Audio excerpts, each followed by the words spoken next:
Hey guys, tonight we journey to a place where the air smells like pine and old stone, where the only sound before sunrise is the distant hollow thunk of a wooden bell being struck in the chill. You're not sleeping in, no one here does. You're already up, kneeling beside your futon on the floor, stiff from a short night's rest, and the unheated air of your bare chamber. You're in a Buddhist temple, nestled in the mountains of medieval Korea, sometime between the Goryeo and early Joseon dynasties. The floor is cold, your robes are simple, maybe even a little damp from yesterday's washing, and your belly is just beginning to grumble. But breakfast isn't about indulgence here. It's not even about taste, it's part of your training. The bell rings again.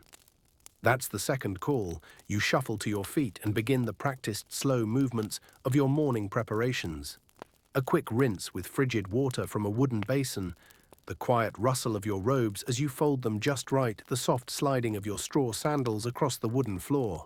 So before you get comfortable, take a moment to like the video and subscribe, but only if you genuinely enjoy what I do here. And hey, tell me in the comments where you're listening from and what time it is over there. I love seeing who's out there drifting off around the world. Now dim the lights, maybe turn on a fan for that soft background hum, and let's ease into tonight's journey together. You emerge into the courtyard just as a pale grey light begins to filter through the trees. The others are already gathering.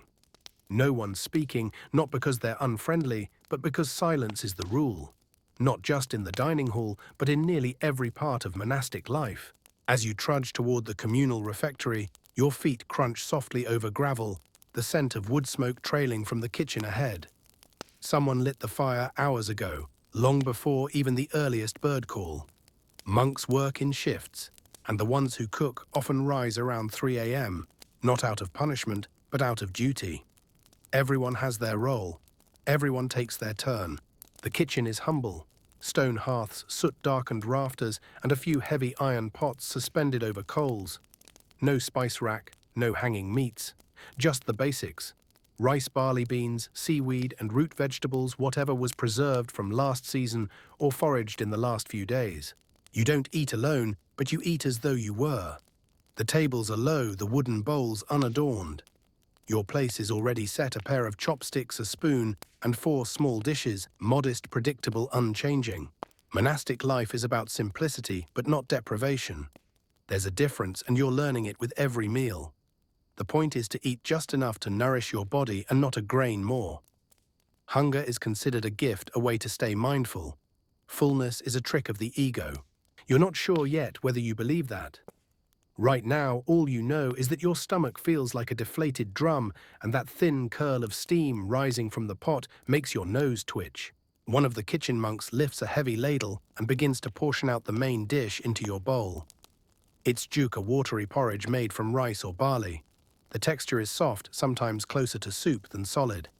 If you're lucky today, it's hobak juk made from pumpkin, which adds a slight sweetness. But usually it's plain pale and a little sticky. Historians still debate whether Korean Buddhist cuisine at the time was intentionally bland to support meditation, or if it simply reflected the practical limitations of the mountain temples. Either way, you learn not to expect flavor as a reward. You eat slowly, chewing even soft food until it disappears almost by thought alone. There's no chatting, no gestures, just the quiet clink of spoon on ceramic and the occasional swallow. You keep your eyes down, not out of shame, but respect. And somehow that silence does something to your senses, it sharpens them. You become aware of the texture of your food, the feel of your breath, the heat rising from your bowl. One monk, old maybe 70, maybe eternal, sits cross-legged across from you. His eyes are closed as he chews, his posture absolutely upright, his movements so gentle you're not even sure he's eating. But the bowl empties and not a grain of rice remains. That's another rule: you must finish everything, no leftovers. Waste is seen as a break in discipline, a disconnection from the effort it took to grow, prepare, and cook every bite. The monks have a saying, even the ants should go hungry today. It's not cruel, it's about respect. Every grain matters. There's no dessert, no tea yet. Just the warm echo of food settling into your belly and the rising light outside beginning to color the courtyard gold. As you carry your bowl to the washing station, you notice a few others already back at work, sweeping, hauling water, preparing the next task. The day has begun, and you're just one quiet breath inside it. You place your bowl upside down on the shelf, bow slightly, and return to your duties. And for just a moment, your hunger is quiet too. You can already smell it before you see it. The slow, mellow scent of steam rising from iron pots, smoke curling up through the gaps in the kitchen roof. You step into the side courtyard, where the early morning kitchen work takes place, tucked just behind the main temple buildings. It's still dim outside, but inside the kitchen yard, the world glows with orange and amber from glowing coals and the low fires that were kindled long before the bell stirred anyone else. A monk with a shaved head and soot-streaked robe leans over a stone hearth, coaxing the last of the flames to life beneath a pot that's been simmering since before dawn. He doesn't look up. No one really does this early. But there's a quiet rhythm to everything. The scoop of ladles, the scrape of chopsticks on wood, the occasional soft hiss of something boiling over and someone catching it just in time. You take your place at the washing bench, rinsing out the bowl you used for last night's barley gruel, preparing it for today's first meal. There's something grounding about it. The cold splash of water on your hands, the scratch of woven straw used to scrub the faint trace of wood ash used in place of soap. Every step feels measured, as though it's been performed 1,000 times, which of course it has. Then the bowls begin to fill. One by one, you and the other monks approach the serving table. There's no buffet here, no choices to be made. A ladle of warm juk, maybe thicker than yesterday's if you're lucky, is poured into each bowl. No garnish, no seasoning, just the barest shimmer of oil across the top, if there's any at all. You sit again, cross-legged at your assigned place, the floor worn smooth by years of quiet breakfasts, exactly like this one. No conversation, no eye contact. Even the way you hold your spoon is intentional, no clattering, no haste. Beside your bowl sits a small wooden tray. On it, 3 or 4 side dishes banchan, though not like the ones served in city homes. These are temple versions, boiled greens perhaps, with a dash of sesame. A few preserved radish slices, pale and nearly translucent. Maybe a scoop of fermented bean paste, thick and salty, made from last year's harvest and aged in a clay jar out back. The only constant is the heat from the bowl and the silence in the air. It would be easy to mistake this simplicity for deprivation, but you've already learned better. There's peace in the repetition. There's comfort in knowing that this is exactly what monks were eating 100, 200, even 1,000 years ago. You are part of a chain-living history that's still warm and breathing. Historians still argue whether temple cuisine in medieval Korea was influenced more by Chinese Chan Buddhism or the older indigenous Korean traditions of mountain survival. Either way, what ends up in your bowl is shaped by both philosophy and geography, what the land can grow and what the body truly needs. And this kitchen, it's not as primitive as it looks. It's just old. Built with layered stone and covered in time-darkened wood, it's survived dynasties. There's no iron stove, no chimney, but there's expertise in every hand that stirs the pot or arranges the side dishes just so. The kitchen monks aren't just cooks. They're keepers of a sacred routine, and their discipline shows in every spoonful. Behind you, the big storage jars stand in quiet formation. They hold last year's soybeans, pickled roots, dried greens. Nothing is wasted, nothing is bought. The temple is self-sufficient, or at least it tries to be. If something runs out, it simply disappears from the menu. No substitutions. You don't crave what you've never expected. And yet, every now and then, you catch a glimpse of something rare. A single pine nut on someone's porridge, a sliver of dried jujube fruit. Maybe a monk passing through brought it from another temple. Maybe someone made an offering. But such things are rare, and they disappear as quietly as they arrived. A bell rings softly once, and you know the moment has arrived, the eating begins. You lift your spoon, pause, and then begin to eat. No chewing sounds, no hurried motions. Just the steady pattern of lifting, sipping, and swallowing. You try to taste what's there, not just the ingredients, but the care it took to prepare them. The effort, the silence. The idea that nourishment isn't just for the stomach. It's a kind of meditation in itself. A curious thing happens during these meals. Time bends. It's hard to tell how long you've been eating. 5 minutes. 15. You're not watching the sun. You're watching the bottom of your bowl gradually appear. And when it's done, you do not linger. You quietly collect your tray, your bowl, and your spoon. You walk to the washing basin where others are already lined up, moving like a slow stream. There's no chatter, just the sound of rinsing and drying. The steam from the pot still curls upward, catching the light now that dawn has begun in earnest. You breathe it in one last time as you step out of the kitchen yard. Another day has begun. You're not full, but you're not supposed to be. You sit with the bowl warm in your hands, the wooden surface radiating just enough heat to take the edge off the morning air. This is your main dish, and unsurprisingly, it's grain-based. If you expected medieval Korean monks to be starting their day with anything but rice, barley, or millet, you're going to be disappointed. Today, it's brown rice, or maybe hulled barley boiled down to a chewy consistency. Not fluffy, not buttery, just simple. You scoop up a bite and chew slowly. It's nutty, fibrous, and slightly smoky, probably from being cooked over actual fire instead of any modern convenience. There's no seasoning, not even salt, and this is on purpose. Buddhist monastic cuisine, or sachal yumsik, was developed under very specific dietary rules, all tied to beliefs around moderation, mindfulness, and non-violence. Monks avoided anything stimulating or overly flavorful, including garlic and onions, because those were thought to excite the senses. And you don't need your senses excited at 5:30 a.m. You need them focused. Historians still debate whether monks truly followed these dietary rules strictly at all times, or whether exceptions were made, especially in remote temples during harsh winters. But in theory, the ingredients were limited, and the meals intentionally repetitive. Brown rice and barley weren't chosen just because they were easy to store. They were believed to have grounding energy, nothing too hot, nothing too cold. In Eastern medicine and Buddhist cooking alike, food wasn't just sustenance, it was medicine. Every grain had its role. As you take another bite, you notice how long you chew. It's not just to extract flavor, it's also to slow you down. The idea is that by the time the food reaches your stomach, your mind will have already accepted it. You're not eating because you're craving something. You're eating because your body needs it. The grain is hearty, filling but not heavy, and it sticks with you literally. The rice clings to the spoon like it knows you're not coming back for seconds. And you won't be. There's no round two. You get one serving, and you finish it all. You glance down at the tray beside your bowl. There's a piece of new Korean white radish, pickled and sliced paper thin. It's sharp, not spicy, but tangy. It cuts through the grain nicely. There's also a sliver of namel boiled greens, seasoned with just a hint of sesame oil. And maybe if someone got creative this morning, a spoonful of mashed beans or mashed squash. That's it. And yet, it's not nothing. As you eat, the simplicity of it starts to feel like a kind of luxury. Not in flavor, but in clarity.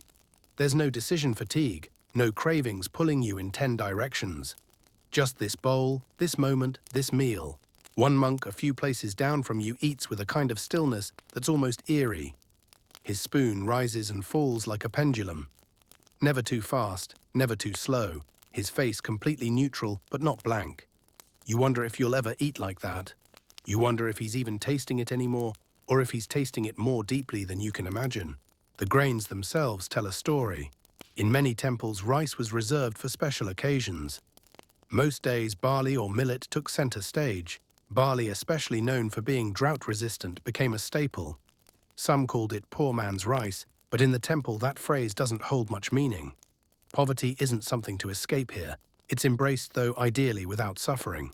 There's a fringe belief among some scholars that barley was not just used for its availability, but also because it produced fewer cravings later in the day. It had a cooling effect on the digestive system, which some monks believed helped keep their minds steady during long periods of meditation. Whether it's true or not, you'll admit you feel oddly calm after just a few bites. There's a certain rhythm you fall into: scoop, chew, swallow, pause. No part of it is rushed. And strangely, you begin to notice things you wouldn't at a modern breakfast table. The texture of the rice husks, the subtle differences between bites, even the way the bowl feels in your hands, smooth in some spots, worn in others. Modern breakfast has trained you to expect sugar speed variety. This is different. This is about endurance, presence. You aren't supposed to be dazzled by the first bite. You're supposed to meet the last bite with the same attention as the first. You finish your grains, slowly clearing the bowl one careful spoonful at a time. When you're done, you use the last bit of your banchan to wipe the remaining traces clean. This is the tradition. No leftovers, not even a grain of rice, should remain out of gratitude and also discipline. And then once again, silence returns. No one praises the food, no one grumbles. The bowls are collected, the trays are lifted. The room empties not with chatter, but with quiet footsteps and the soft creak of wooden doors sliding open. You place your bowl back on the ledge, bow slightly and turn away. Your stomach isn't full, but it's not empty either. And maybe for a monk, that's the perfect balance. The spoon clinks gently as you scrape the last bit of rice from the bowl, and then the broth arrives, warm, clear, and nearly colorless. A steaming ladleful of muguk or miyokguk, depending on the day. Both are broth-based soups common in Korean temple breakfasts, and both are so light you could probably see the bottom of the bowl through them. Today it's muguk made with Korean white radish, sliced thin and simmered long enough to soften but not fall apart. The broth is faintly golden, probably from a touch of doenjang fermented soybean paste.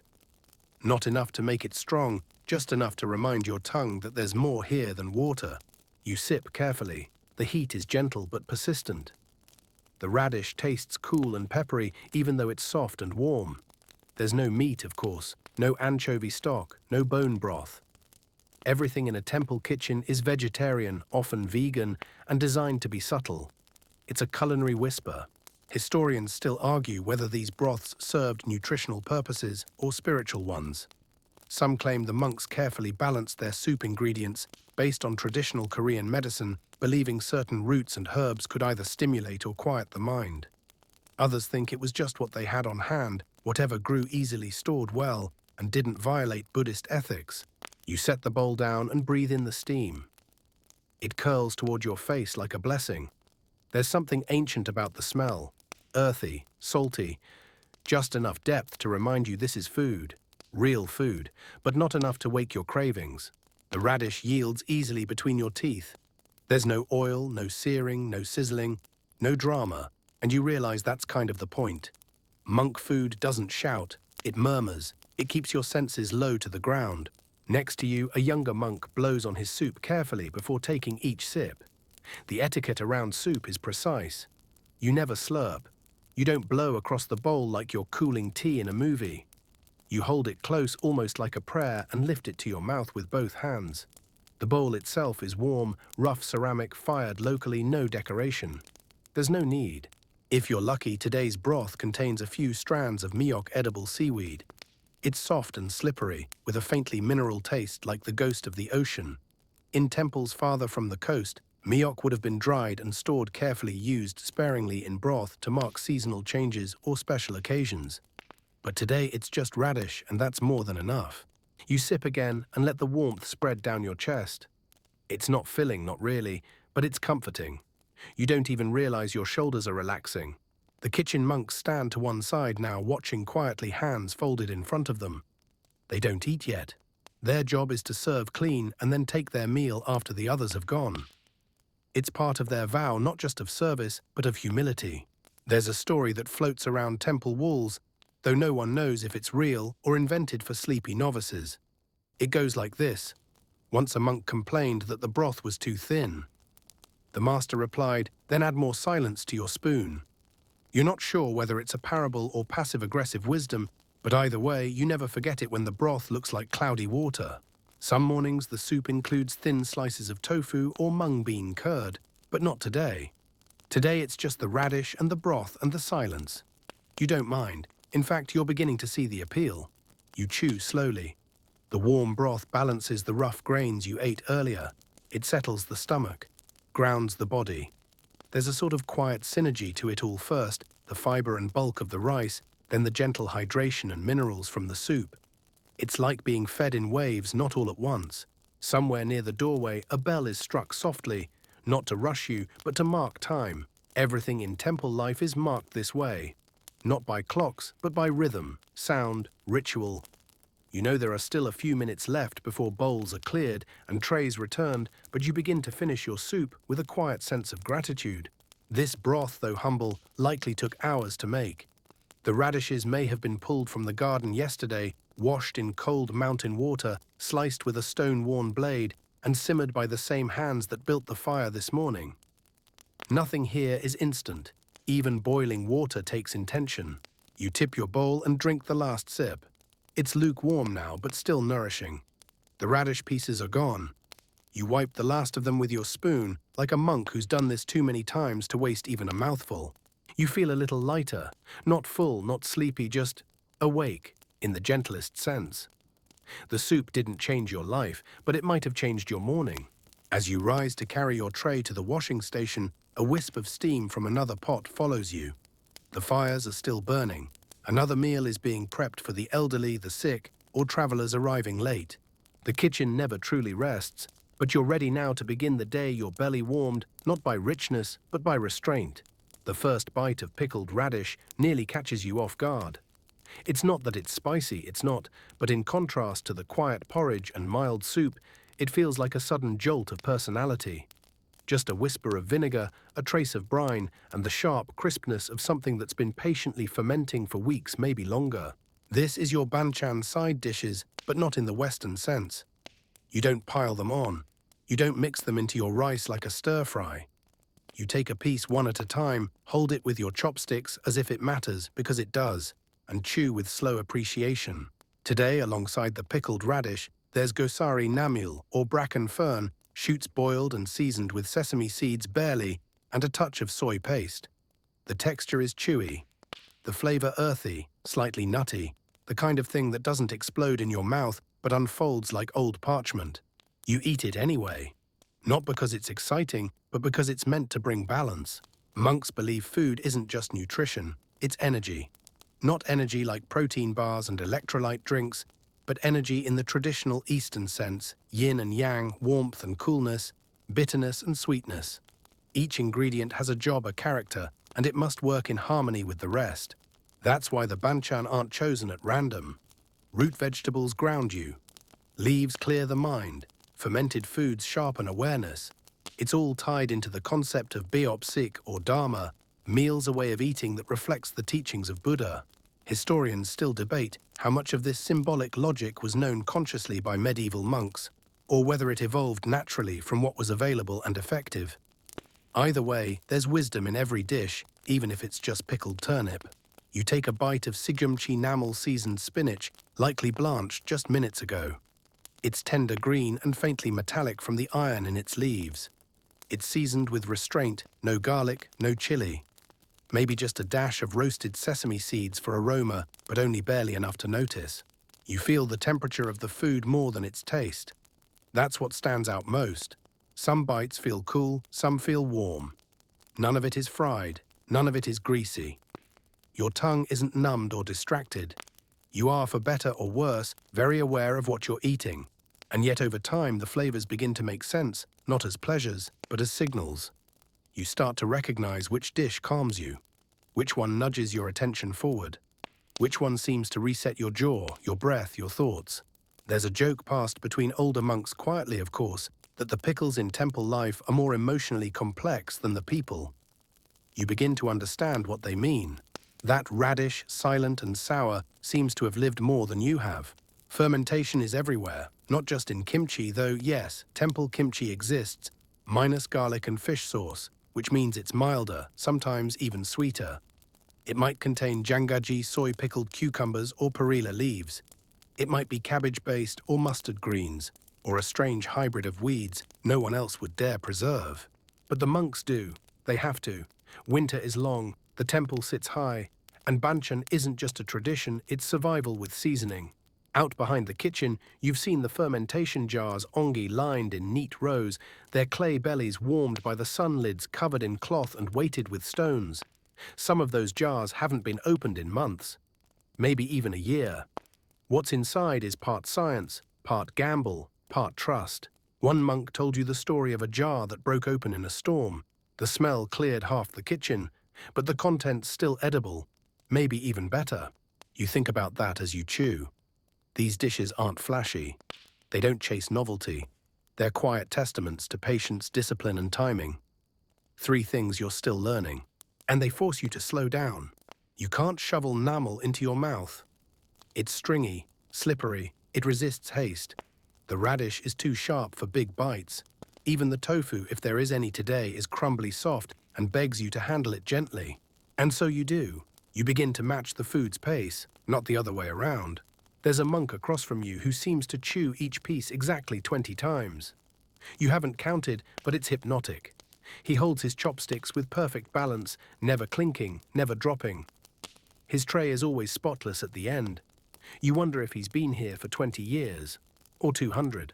The idea that food has moral weight may sound strange, but here it's baked, or rather steamed, into every bite. Waste is not just waste, it's seen as forgetfulness, mindlessness. A moment when you forgot the labor, the soil, the sun that made this bite possible. You think of the pickled greens you almost didn't finish. You go back and do so slowly, respectfully. The bowl feels a little lighter when you set it down. And there's no dessert. Not because monks are cruel, but because pleasure is a slippery slope. The goal here isn't denial, it's awareness. You can't crave what you never indulged. And strangely, by the end of the meal, you feel peaceful. Not satisfied like after a feast, but clear, present. You bow again this time, not just out of habit, but out of something resembling gratitude.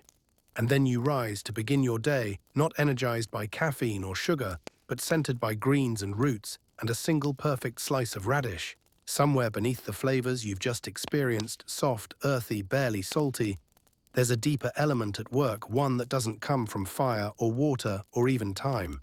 It comes from waiting, and fermenting, and waiting some more. Enter kimchi. Yes, even here.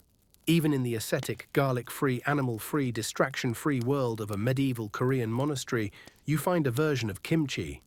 Just not the one you're used to. The temple version, called Baeop kimchi, literally Dharma kimchi, skips many of the classic ingredients. There's no fish sauce, no shrimp paste, no garlic, no chili flakes, not the kind that make your eyes water. What you're left with is a surprisingly clean, subtly sour dish that reminds you of cabbage rainwater and faintly sweet stone. And it's brilliant. You take a bite expecting it to be bland, but there's a quiet complexity to it. It doesn't announce itself with spice, but with depth. The cabbage is crisp, the brine gentle. You taste traces of wild pear maybe, or dried jujube fruit. Natural sweeteners added in tiny quantities to encourage fermentation without exciting the senses. It's not the kind of kimchi that slaps you awake, it's the kind that whispers. Historians still debate whether temple kimchi was intentionally toned down to dull the palate, or whether it evolved this way simply because monks couldn't use forbidden ingredients.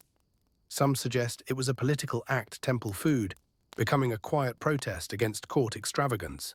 Others say it was just practical. If you're going to ferment food for months without refrigeration, you learn how to do it gently. You sit with this knowledge and another bite of kimchi. Each piece is small, folded into itself like paper. It squeaks softly between your teeth, nothing dramatic, just the firm crunch of a leaf that's lived through both frost and fire. This is the monk's paradox. The food is humble, yet it's an art form. The flavors are muted, yet they linger. You're not supposed to savor it yet. Here you are eating slower than you ever have in your life. The fermented soybeans on your tray tell a similar story. Not soy sauce too processed. Not tofu, not today. This is cheonggukjang or doenjang paste, made from beans crushed, shaped into blocks, and dried in the sun until they grow a fine natural fuzz. Yes, fuzz. Mold technically, friendly mold.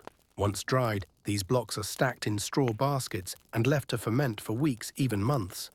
The smell is legendary, strong, earthy, like a barn full of warm earth and mischief. But when made into paste and aged properly, it becomes one of the richest, deepest flavors in Korean cuisine.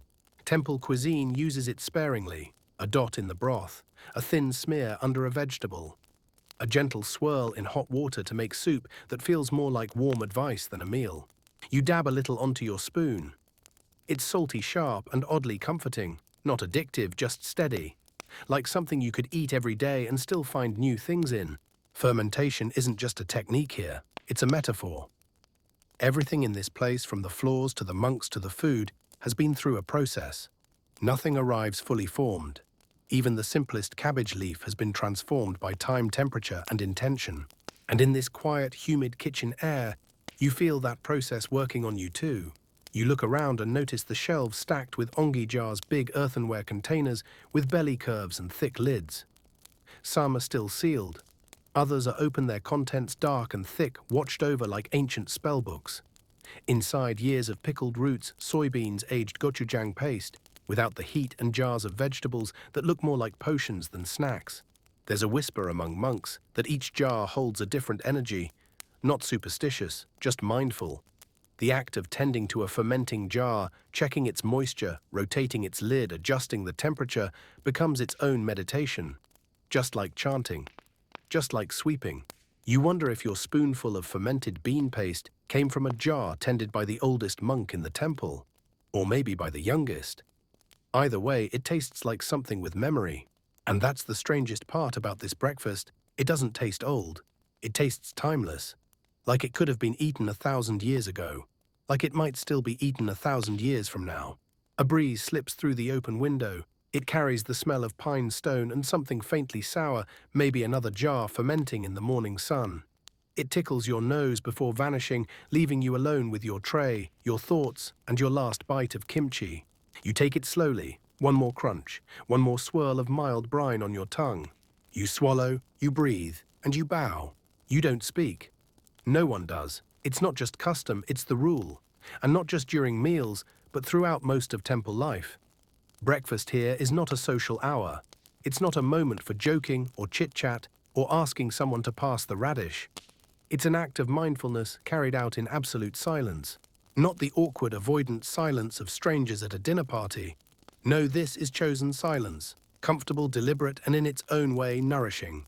You lift your spoon again and bring another sip of soup to your mouth. In the silence, it's louder than usual. You hear the faint clink of your spoon against the bowl, the wet swirl as you stir the radish pieces, the quiet inhale as you cool the broth before taking it in. You'd be surprised how loud a swallow sounds when no one's talking. But you don't mind it now. In fact, it's calming. This is called barugongyang, the formal silent meal ritual in Korean Buddhist monastic life. Though in its most elaborate form, it involves a full set of bowls, precise cloth-folding techniques, and coordinated movement. Even the simplest version, like what you're doing now, follows its spirit. You eat slowly, you chew deliberately, you do not waste, you do not distract others. You treat each bite like it matters. There's a monk nearby with a small smirk on his face. Not from joy, not from sarcasm, but from the faint monk-like amusement that only comes from watching a novice drop his chopsticks mid-meal and flinch like he shattered a window. You've been that novice. Probably still are. But you're learning. Historians still argue whether such rigid silence during meals came from Indian Buddhist customs, Chinese monastic orders, or Korea's own indigenous practices of nature reverence and meditation. But regardless of origin, it's taken root deeply in Korean monastic culture, and it thrives even today. The silence isn't just about etiquette, it's a tool. When you take away speech, something shifts inside you. At first you notice the awkwardness, then the sounds around you, then the food, then yourself. Without conversation, you start to pay attention in new ways. You notice how the soup's warmth changes from first to last sip, how the tofu collapses in your mouth after one careful bite, how the radish becomes more tender the longer it steeps in broth. You also start to notice your own habits, how quickly you usually eat, how much you look up waiting for cues, how often you reach for something before even thinking about it. In silence, all of that gets exposed, and gradually, over days and weeks, it starts to change. Your chopsticks become more precise, your spoon quieter, you stop rushing, you stop reaching. You eat what's given to you and nothing more. And strangely, you begin to appreciate it more than you ever appreciated any all-you-can-eat buffet back home. The silence does something else too. It links everyone. You don't speak to the monk across from you. You barely look at him. But the two of you eat in rhythm, sip soup, at the same moments chew at the same pace. You begin to feel connected, not in words but in presence. A shared bowl, a shared rhythm, a shared stillness. It's the kind of communion that would make a loud dinner party feel like a fever dream. There's one fringe belief passed around among monks, not part of scripture, not even really doctrine, that the act of eating silently together generates what they call gongi, or shared intention. That in the silence, you're not alone with your thoughts, you're with the thoughts of everyone present. And over time, your inner life begins to echo theirs. Skeptical maybe. But here you are chewing in near-perfect time with the monk beside you, and neither of you has said a word all morning. You look down and realize your bowl is nearly empty. Not because you rushed, but because time has slipped by without its usual signals. No small talk, no glances at a clock, just spoon bowl breath swallow. And then the smallest sound, a bowl placed gently on wood, signals that others are finishing too. Not everyone at once, but like ripples in waves. No one rushes, no one lingers, just a quiet, practiced end. You bow your head slightly, not to a person, to the meal, to the practice, to the effort that went into every bite. Then you lift your tray, careful not to clatter, and walk toward the washing station. Your footsteps sound loud now after so much stillness. You move as if not to wake a sleeping world. One by one, the others rise too. They move in silence as if choreographed. No one has said a single word, and yet the room feels full. Not of noise, but of attention, awareness, maybe even gratitude. You place your bowl in the water. The rinse is quick, cold, honest. You scrub gently just enough. You dry it with the hem of your sleeve and place it back where it belongs. Then you step outside. The morning is brighter now. The sun peeks over the trees. Birds chirp. Wind stirs the temple bells, and for the first time since the bell rang, the world feels ready to speak again. But you don't, not yet. You walk back to your quarters in silence, not because it's the rule, but because for the first time in your life it feels like enough. You'd think a monk's diet might lack variety, but as you sit down again the next morning, it becomes clear that soybeans are nothing if not versatile. One day they're a paste stirred into broth, the next they're pressed into tofu. Today they arrive in your bowl as lightly boiled beans, plain a little nutty and surprisingly satisfying. You pick one up with your chopsticks and pause. It's warm, pale and firm, not mushy, not crunchy. It splits softly between your teeth with a mild sweetness that's almost buttery. You weren't expecting that. Soy is a pillar of the monastic pantry. It had to be. In medieval Korea, monks avoided meat and fish, so soy was their answer to everything: protein, flavor, even texture. And this morning it shows up in its purest form, unfermented, unsourced, unembellished. Just the bean as it is. You chew slowly and feel the quiet weight of it in your belly. Simple, complete. Historians still argue whether soybeans were domesticated in Korea or brought through ancient trade routes from China, but there's no doubt they took root here. By the time you're slurping your 7th spoonful of jerk, soy has likely passed through your system in at least 3 different disguises. But today's serving is a kind of tribute. These beans were soaked overnight, boiled just enough to soften the bite, served warm, not hot. No salt, no oil, just themselves. And they're paired as always with modest company. On your tray, a scoop of rice now mixed with millet for texture.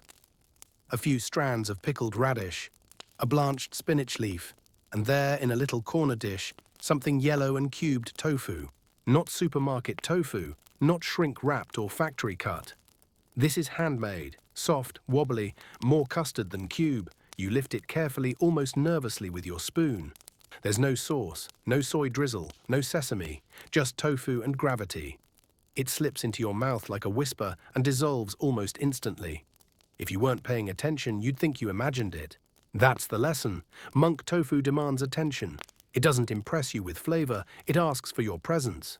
A monk once told you tofu teaches the lesson of form without force.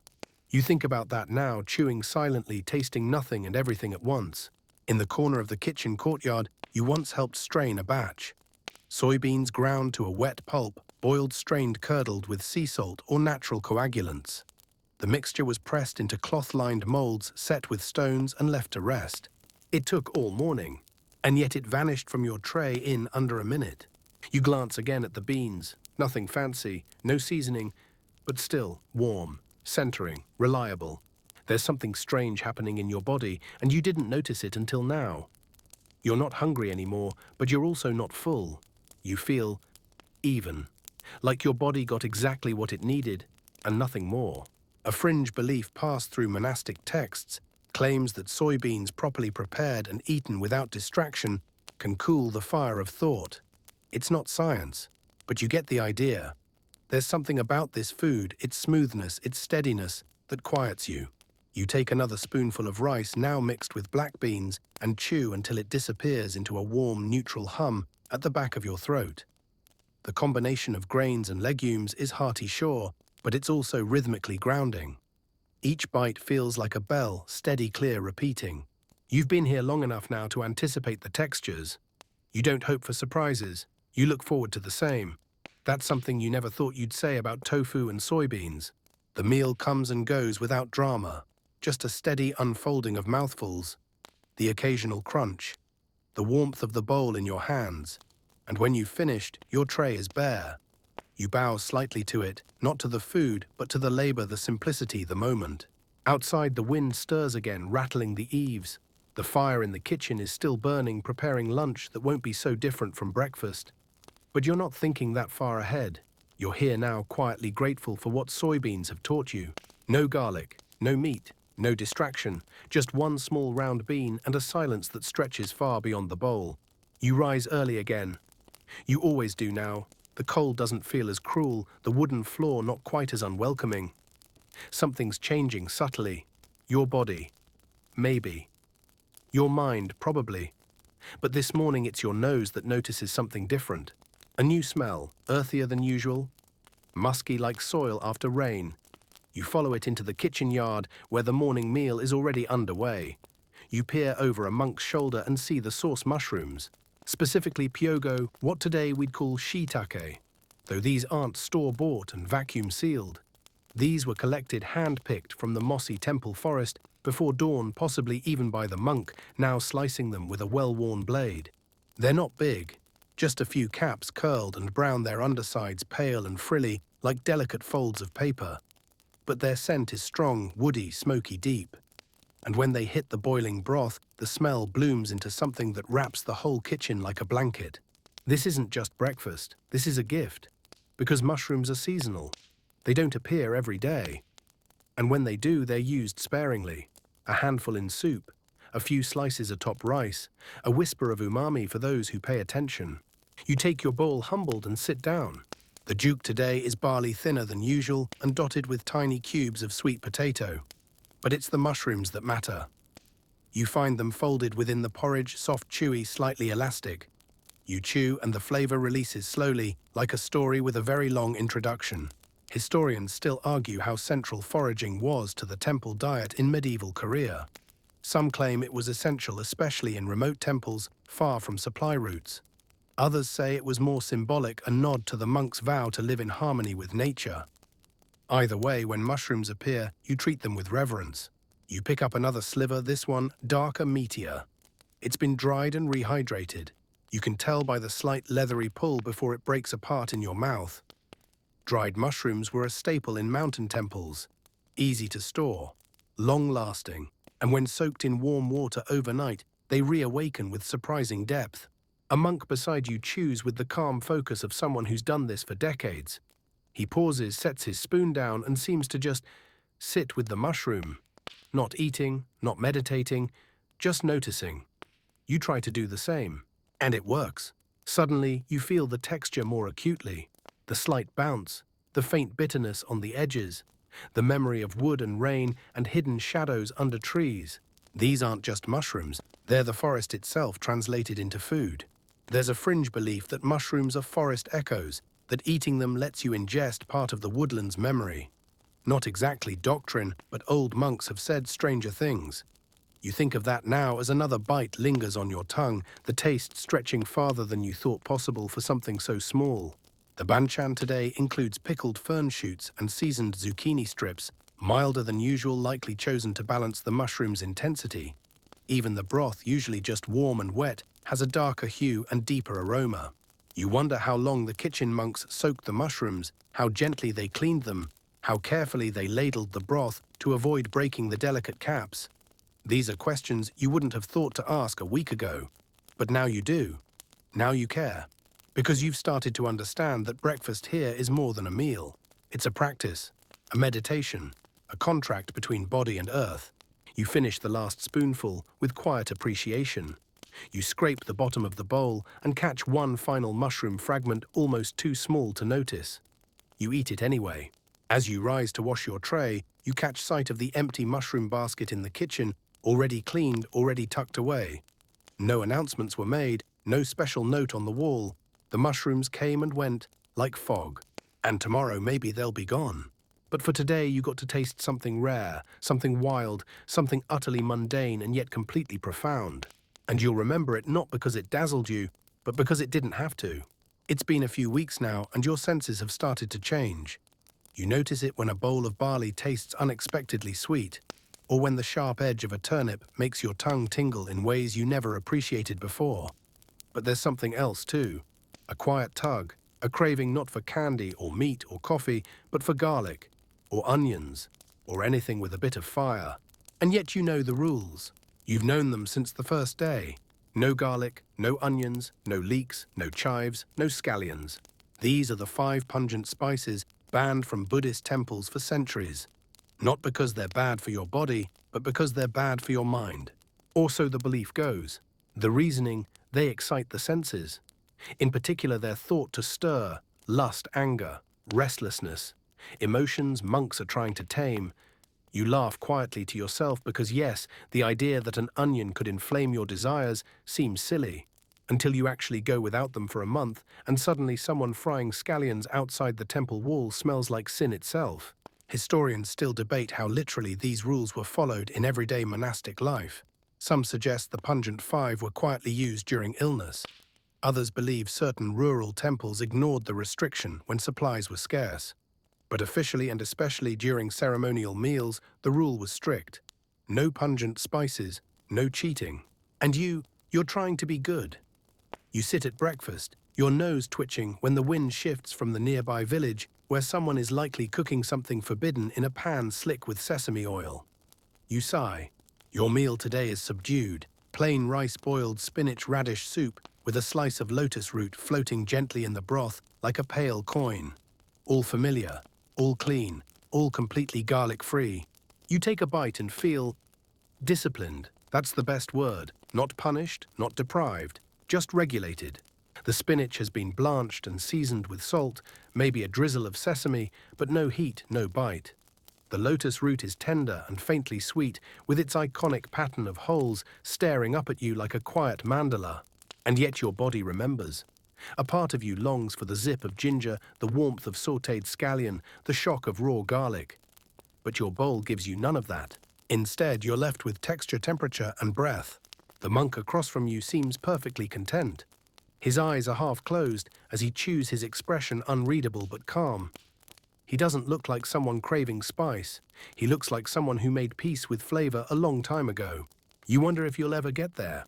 There's a saying passed down through the kitchens of many temples: cravings are ghosts in the pantry. You think about that as you chew another slice of boiled radish. Maybe it's true. Maybe desire doesn't die, it just waits, hides, shifts. You take another bite and realize something. The absence of strong flavor has made you more aware of everything else. The warmth of the rice, the coolness of the greens, the way the soup coats your mouth and leaves behind a hint of rooty bitterness. You find yourself adjusting, not in resistance, but in rhythm. Still you hear stories. One monk years ago apparently snuck a clove of garlic into the kitchen and buried it in a stew. When the abbot tasted it, he supposedly dropped his spoon, closed his eyes and muttered, "The fire is awake." No one really knows if it happened, but the tale gets repeated whenever novices complain about bland soup. There's also the fringe belief that monks in colder regions were secretly allowed garlic in winter as a medicinal food, rather than a flavoring. Garlic, after all, fights infection. It strengthens the body. Even today, old Korean remedies recommend garlic for everything from colds to fatigue. But at the monastery table, garlic is still taboo, even now. Even when you dream about it. You finish your meal slowly, letting each bite do what it's supposed to do. Fuel your body, calm your mind, anchor your awareness. And gradually you stop missing what isn't there. By the last spoonful of soup you feel light. Not hungry, not satisfied, but strangely at ease. You take your tray to the washing station, hands, steady steps, slow. Outside, the smell of someone else's breakfast drifts through the trees again. It smells rich, oily, loud. But your bowl smells like steam and stone, quiet, gentle. And this morning you choose the quiet. Autumn has crept in quietly, no announcement, no ceremony. The trees around the monastery begin to rustle differently. The mornings are sharper, the light angled, the breath just slightly visible as you step outside. And with it comes a change in the meal. Today's breakfast doesn't start with rice or barley. It starts with porridge thicker than usual, richer, a soft golden hue. You lift the lid of your bowl and catch the subtle scent of something sweet and earthy. Chestnut yuk. You stare at it for a moment, unsure if it's a trick. The color is warm like sun-baked clay. The texture is smooth, velvet-like. You scoop a spoonful and bring it to your lips. It's gentle, slightly sweet, not cloying. Just enough to wake your taste buds. The chestnuts ground into the porridge leave behind a creamy texture punctuated here and there by tiny tender bits that didn't completely melt during cooking. You chew thoughtfully, eyes softening as the warmth spreads through your chest. You weren't expecting comfort, but that's what this is. Chestnut porridge is a seasonal gift. It only appears when the nuts are fresh, gathered from the forest around the temple, cracked open by hand, peeled patiently by novices who mutter quietly about how long it takes to get through a single basket. It's worth it. Historians still argue how important seasonal shifts were in temple cuisine. Some say the meals hardly changed out of practicality. Others insist seasonal offerings were central to the monastic way of life, a way to mirror nature, to live with it, rather than above it. You like the second version better? It feels true. Alongside your chestnut juke today, there's a small helping of gosari namul, the same bracken fern you've had before, but this time boiled longer, softer, almost silky. It's seasoned lightly with a bit of soy paste and crushed sesame seeds. The taste is foresty, like chewing on memory. And then something new, a small dusky plum, dried, wrinkled, half the size of your thumb. Mesil, fermented green plum aged in syrup or brine until its flavor becomes something between honey and vinegar. It sits quietly in its own dish, not mixed with anything, as if waiting for you to notice. You take a cautious bite. The taste is vivid sweet, yes, but sharp too, like something once wild that learned to behave. It jolts your tongue in a way nothing else on the tray has. You don't rush the second bite. You sit with the sensation. You feel the contrast between the porridge and the plum, the smooth and the tart, the soft and the spark. A monk across from you eats his plum in 3 bites, each one slower than the last. You follow his lead. Then there's the tea. Not green tea, not roasted barley tea, something simpler. Sanghwa cha maybe, or gukwa cha chrysanthemum tea. You lift the cup. It's pale, faintly golden, with tiny blossoms floating inside like stars in shallow water. The scent is floral, but not perfumed. Just dry sunlight, mountain air, dust from old books. You sip, and it's barely sweet. Maybe the flowers were steeped twice. Maybe they were aged. Either way, the flavor is mild, but lingers. Tea here isn't a treat. It's medicine. Not for the body, but for the breath. You're not drinking it for alertness. You're drinking it for quiet.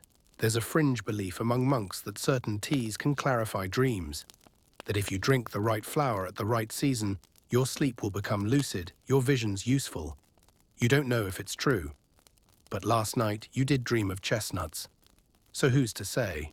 You sip again, feeling the warmth trickle down like a slow river inside your ribs. The breakfast is nearly done, your tray is nearly clear. But something's different this morning. You feel a little lifted. It's not just the chestnuts or the tea or the rare plum.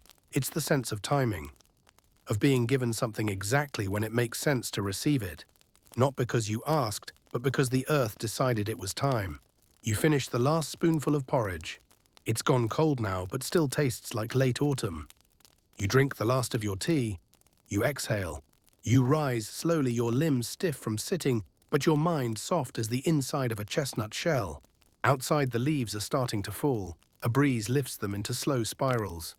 You pause for a moment before returning your tray, watching one red leaf drift down and land without a sound. That's what this meal was, a quiet fall, a soft landing, a small gift from the turning world. By now you've surrendered to the rhythm. Meals no longer surprise you, nor do they need to. There's a strange comfort in knowing exactly what to expect. The same bell, the same walk to the refectory, the same tray, the same 4 bowls arranged with near-religious symmetry. But this predictability isn't dull, it's deliberate. Everything runs on jong. Not the emotion, though that word exists too. No, this jong refers to precision, timing, and discipline. In the monastic world, it's the heartbeat of everything. Wake up at jong time. Clean at jong time, eat when the bell chimes, and only then. So here you are once again walking with measured steps toward the whole stomach, gently tugging at your attention. But there's no racing, no snacking, and absolutely no eating outside of designated times. You sit. The tray before you offers no surprises. But your mind, shaped by days of repetition, sees more than it used to. Brown rice with black beans, boiled radish, enamel greens, a bit of soup, all simple, all measured, all timed to perfection. You lift your spoon the way you've been taught. Not rushed, not slow, just right. And the food tastes like what it is, honest, grounded calm. Historians still debate how much the concept of jong shaped daily life in Buddhist monasteries versus how much it emerged from broader Korean Confucian ideals. But in this kitchen and at this table, it reigns supreme. No one starts before the bell. No one lingers once the final sound strikes. You eat together. You finish together. Not because you're forced to, but because time itself is a form of meditation. You chew slowly and glance around. A monk next to you, older, his robes worn thin, moves with impeccable rhythm. His every gesture feels choreographed like part of a sacred dance. Spoon, bite, chew, breathe, repeat. You wonder how long it took to move like that. Another monk, younger, slips out of rhythm for a moment. His chopsticks clatter softly against the bowl, and you see his eyes close just for a second, perhaps in apology to the stillness. It's a powerful thing, this group silence, like a river of breath and motion flowing without words. You focus again on your own bowl. The rice is nutty firm, exactly what your body needs. The black beans, speckled and shiny, add just enough contrast. You eat them one at a time, not because you're trying to be slow, but because each one deserves its own moment. The soup today is kelp-based dasimaguk with a faint ocean breeze in its warmth. The kind of flavor you miss the moment it's gone, even though you barely noticed it while it was there. The namal, as always, offers variety. Today it's wild chrysanthemum greens, lightly wilted, seasoned with nothing more than salt and respect. You chew and find the bitterness, grounding the texture a little chewy, like edible thread spun from mountain mist. Nothing is seasoned to excite, everything is seasoned to align. You think about how strange this would feel outside the temple. Back home, meals were loud, spontaneous, peppered with laughter and noise and phones and salt shakers.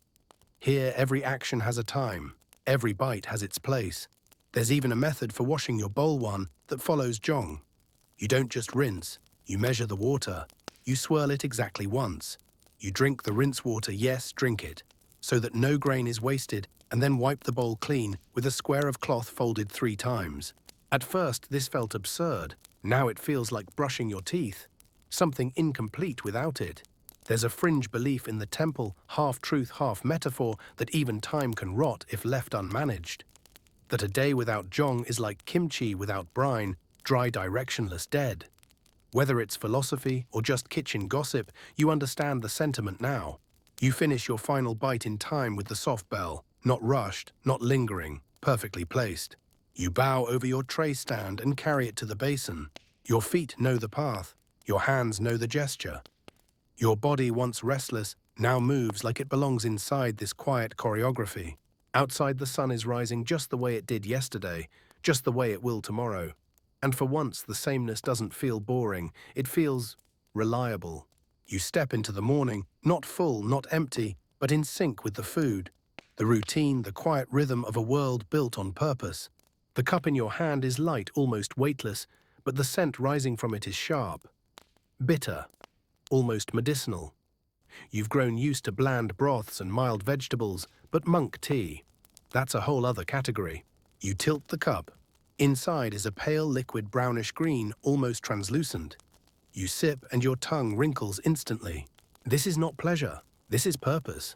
The monks call it seoncha, or monk's tea, though its exact ingredients change from temple to temple, season to season. Sometimes it's dried roots, burdock, angelica, ginseng if there's a donation. Sometimes it's roasted grains like barley or brown rice, steeped until the water carries a soft toastiness. But often, as today, it's something more bracing, perhaps dandelion root or wild mugwort from the hillside. It tastes determined, not quite astringent, not quite sour, just intensely awake. You hold the cup a moment longer, letting the steam rise toward your face. It smells like earth, like early autumn, Like your grandmother's kitchen and your grandfather's medicine cabinet had an herbal child. You sip again, slower this time. Historians still argue whether tea in Buddhist temples was primarily for ritual for digestion or for sheer practicality. After all, boiling water was safer to drink. But within temple walls, tea became something more. A form of meditation, a practice of noticing, a test of patience in liquid form. The monk beside you drinks his tea in 3 sips, never more. You try to mimic him, but lose count. Still you catch the rhythm. Inhale, sip, pause, breathe. You feel it warm you from the inside, not like coffee which rushes your heart, but like someone placing a hand gently against your chest and whispering, "Be still." There's a saying, when the tea is bitter, the mind softens. You used to think that made no sense. Now, as you sit here, bowl empty, belly humming with warm porridge and stronger tea, it begins to. You glance down at the rest of your tray. It's a modest meal, as always. A scoop of 5-grain rice, the kind that leaves your jaw gently sore. A slice of pickled lotus root. A spoonful of black soybean paste. And the tea. There's no sweet, no fruit. Nothing indulgent to follow. Only this cup. And it does the job. It clears the fog behind your eyes, sharpens the quiet hum in your ears, grounds your breath like a bell's final ring hanging in the air. A monk once said tea was what fills the silence after breakfast. You think that's probably the best description yet. The bitterness stays with you long after you've drained the cup. Not unpleasantly, more like a reminder. A small insistent tap on the inside of your cheek saying, "Don't forget today is still beginning." There's a fringe belief here that certain teas help with meditation, helping the body sit longer, straighter, without sleepiness. You wonder if this is one of those teas. Probably. Your spine feels like it's being gently pulled upright by an invisible string. You wipe the lip of the cup with your sleeve, as is custom, and place it on your tray. The tray is returned with the same quiet steps, same gentle bow. You watch the monks ahead of you, smooth movements, unhurried grace. They've done this 1,000 times, and you're starting to feel like you've done it a few hundred.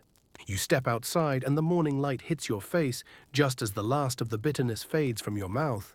The wind is cool, you smell pine needles and old wood.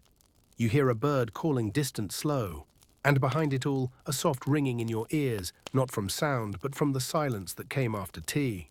By now your body knows what's coming, the morning routine, the familiar tray, the predictable offerings. But something unexpected greets you today, hunger. Not the sharp, aching kind that twists your stomach, but a quieter one. A gentle tug. Like a question your body is whispering, "Is this all?" You sit with it. Literally. The floor is cold beneath your legs, the wood worn smooth by decades, maybe centuries of seated meals. Your tray arrives. 4 dishes as always. A bowl of rice, a mild soup, a side of greens, a dab of fermented paste. No surprises, no indulgences, and yet you feel the hunger anyway. You pick up your spoon and begin to eat. Slowly, thoughtfully, but the hunger doesn't quite go away. This is by design. Monastic meals were never intended to fill you. That's not the point. You're meant to rise slightly hungry, your belly quiet, but not heavy, your body energized, but not sluggish. There's an old phrase monks say to each other, "A full stomach is a sleepy mind." You believe it now. You remember the meals that left you too comfortable, too content, and too quick to nap. But here, breakfast is more like a launch pad than a landing. It's just enough fuel for the day's work, no more. Historians still argue whether temple rations in medieval Korea were so limited out of necessity or as a spiritual choice. Some records suggest food shortages were common, especially in the mountains during winter. Others suggest that monks intentionally limited themselves to train both body and will. Either way, the feeling of just shy of full was the goal, not a misstep. You chew through your rice, noticing again the varied grains, barley, millet, black rice, all adding texture but little weight. The soup is water-thin, its few slices of radish or kelp swimming like slow thoughts. The enamel-blanched greens again is seasoned with little more than thyme and salt. You eat it all, every grain, every thread. You finish not because you are full, but because you are finished. Still, your stomach wanders, and that too is part of the practice. Because hunger, this soft, persistent kind, is seen not as an enemy, but as a companion. Something to sit with, to observe, to learn from. You remember hearing a monk say once, hunger keeps the soul awake. It felt dramatic at the time. Now, chewing your final mouthful, it just feels accurate. You realize how much of your life outside these walls was driven by fullness, by always eating to satisfaction, by mistaking satisfaction for peace. Here you've started to learn the difference. There's a fringe belief passed down in temple kitchens that hunger sharpens prayer, that a belly not quite satisfied keeps the mind open, the ears listening. Maybe it's superstition, or maybe it's just physiology. Either way, it works. You take your last sip of broth, your stomach feels light, your head feels clear. You return your tray and notice you're not the only one with that quiet look of almost hunger on your face. The monk next to you nods subtly, an acknowledgement perhaps. A shared understanding that breakfast wasn't about fullness. It was about enough. Outside, the mountain air is still brisk. You inhale, and the absence of heaviness in your belly makes the climb ahead feel possible, even welcome. You begin your walk, hunger following you like a soft shadow, not something to fear, but something to walk beside. And with each step it fades, not because you're full, but because you're moving forward. The bell rings once, then twice. You bow slightly as you always do and bring your empty bowl back to its place. But today something feels different. Not in your body, not even in your thoughts. It's something quieter than that. It's in the air, a kind of finality. You've been here long enough now that the morning meal no longer feels like an interruption to sleep or a precursor to work. It feels like its own event, a daily rite, a ritual shaped not by spectacle, but by stillness. You carry your tray slowly, not because you're tired, but because this might be one of your last silent breakfasts here. You sit down, as always, cross-legged. The tray is no different. 4 bowls, 4 humble offerings, nothing fancy, nothing new, and yet it's perfect. Today's rice is white, unadorned, slightly sticky. A treat, really. Perhaps a donation arrived. Perhaps it's a festival day. There's a faint shine on the surface, and the grain yields easily under your spoon. The soup is soybean sprout. Clear broth, translucent, shoots tiny yellow beans like miniature suns. It's warm and grounding, and you sip it as if drinking the sky. There's a sliver of pickled plum today, messil again, dark, glossy, and intense. You save it for the end, knowing it will bloom on your tongue and linger like a secret. And the side dish, wild greens. Minari, maybe. Celery-like herbal, slightly bitter. Blanched and pressed and seasoned with nothing but salt and stillness. You chew. Slowly. And in that silence, a thought blooms. This was never just food. This was a mirror. A mirror held up to your breath, your mind, your pace. The monk across from you chews in rhythm with you. Neither of you speaks. You simply exist together, joined not by conversation, but by this slow choreography of bowls and spoons and air. You remember your first breakfast here, how loud your mind was, how bland the food felt, how badly you craved noise, flavor, sugar, comfort. Now you crave the quiet. Historians still discuss how monastic routines shaped spiritual transformation. But you've lived it. This isn't about doctrine, it's about discipline. The kind that seeps into your bones without ever raising its voice. And perhaps that's the final lesson. In a world obsessed with bold flavors, strong opinions, and constant stimulation, this place offers the radical counterpoint. Enough, just enough. You finish your meal, no grain left behind, no broth wasted. The pickled plum is gone, leaving only a faint perfume in your mouth. You bow, you rise, you carry your tray. Outside, the day begins without ceremony. Birds chatter, leaves fall. Somewhere, a broom sweeps stone. You breathe. Not deeply, not dramatically, just naturally. And in that breath, the morning settles. Now the morning is quiet again. The bowls are washed. The kitchen fires, once lively, have calmed to embers. The monks have returned to their chores, scrubbing steps, tending gardens, mending robes, all without a word. And you walk the gravel path back toward your quarters, your sandals soft against the earth, your hands empty, but your body filled with something deeper than food. The kind of nourishment that lingers not in the stomach, but in the breath. You pass a pine tree, its bark rough with age. You hear a stream nearby, slow, constant. You let your eyes rest on a leaf caught in a spider's web, swaying ever so gently in the breeze. And in this stillness, you understand the breakfast you've been eating all along wasn't just porridge or pickles or tea. It was presence. The quiet chewing, the deliberate sip, the bowed head. These were lessons disguised as meals, each one a thread in the larger fabric of the day, woven not with haste, but with rhythm, with purpose. Your hunger now is different, not for food, but for more moments like this. More mornings where you feel aligned inside and out. So you pause at the doorway, just for a second, just long enough to notice. And then with the softest exhale, you step back into the world. Not full, not empty, just whole. End of script. Sweet dreams.